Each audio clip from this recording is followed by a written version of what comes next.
Hello everyone. अभी तक हमने डायबिटीज़ मेलाइटस के बारे में ओवरऑल देख लिया था। डायबिटीज़ मेलाइटस भी दो टाइप्स के होते हैं, टाइप 1 और टाइप 2। तो आज की वीडियो हम टाइप 2 के बारे में देखेंगे।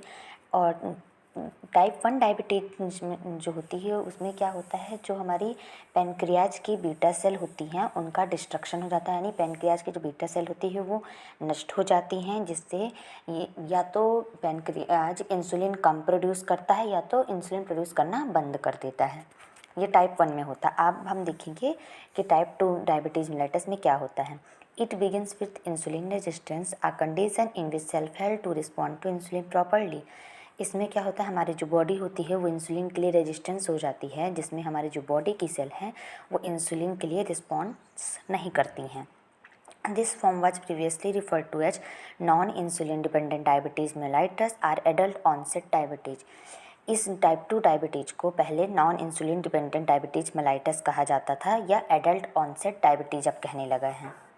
मतलब पहले इसे non insulin dependent diabetes mellitus कहते थे और अब इसको एडल्ट ऑनसेट डायबिटीज़ कहते हैं। मतलब ये मोस्टली एडल्ट में देखने को मिलता है आफ्टर 40 ईयर्स के बाद, मतलब 40 साल के बाद मोस्टली जो डायबिटीज़ होती है वो टाइप 2 ही होती है।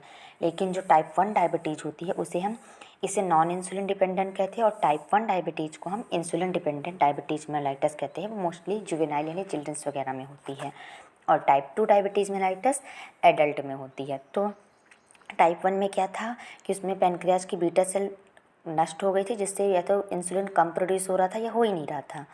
लेकिन टाइप 2 में क्या होता है, इंसुलिन प्रोड्यूस तो हो रहा है लेकिन हमारी बॉडी की सेल उसके लिए रिस्पॉन्स नहीं कर रही क्योंकि रेजिस्टेंस हो गई है।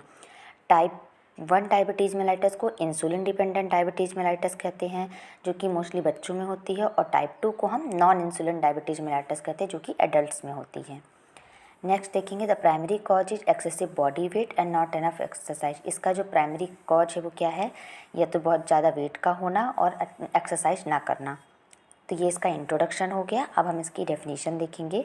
इन diabetes mellitus type 2 body either doesn't produce enough insulin और can't use the insulin it produce effectively, leading to high blood sugar level. Diabetes mellitus type 2 में क्या होता है, या तो बॉडी सफिशेंट अमाउंट में इंसुलिन प्रोड्यूस नहीं कर रही है, और अगर प्रोड्यूस कर रही है तो उसको इफ़ेक्टिवली यूज नहीं कर रही है, जिससे ब्लड शुगर लेवल क्या हो जाता है, ज़्यादा हो जाता है। इफ़ेक्टिवली प्रोड्यूस इसलिए नहीं कर रही है क्योंकि हमारी बॉडी रेजिस्टेंस हो जाती है, जिसलिए इंसुलिन को रिस्पॉन्स नहीं करती है वो। नेक्स्ट हम देखेंगे इस क्लिनिकल मैनिफेस्टेशन। इसके क्लिनिकल मैनिफेस्टेशन डायबिटीज़ मेलाइटस के सेम ही हैं। Symptom usually develop much more slowly and may be subtle या absent in type 2 diabetes mellitus. जो टाइप 2 डायबिटीज़ होती है उसमें जो सिम्टम्स होते हैं वो बहुत ही धीरे दिखाई देंगे किसी पेशेंट में, या तो दिखाई ही नहीं देंगे सिम्टम्स जिनको टाइप 2 डायबिटीज़ होती है।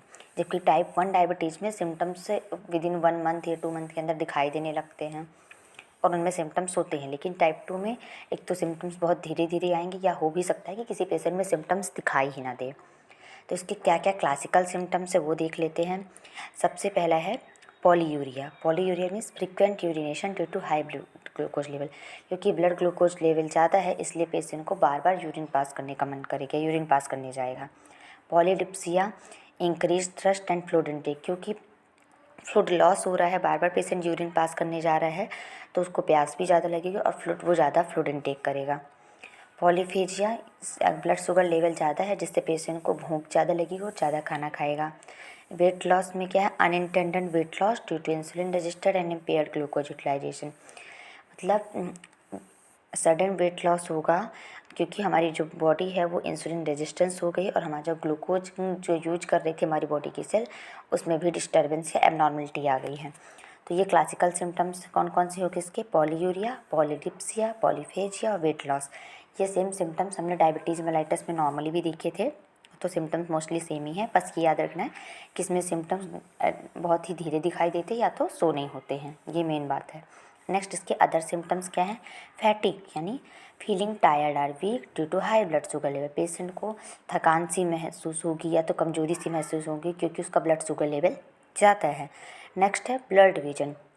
High blood glucose level can cause blood vision. Blood sugar level ज़्यादा है जिससे वो पेशेंट को ब्लड विजन होगा, नहीं धुंधला दिखाई देगा या तो उसको जो दिखाई देगा उसमें इम्पेयरमेंट आ जाएगी। Slow healing, high blood glucose level can impair food healing.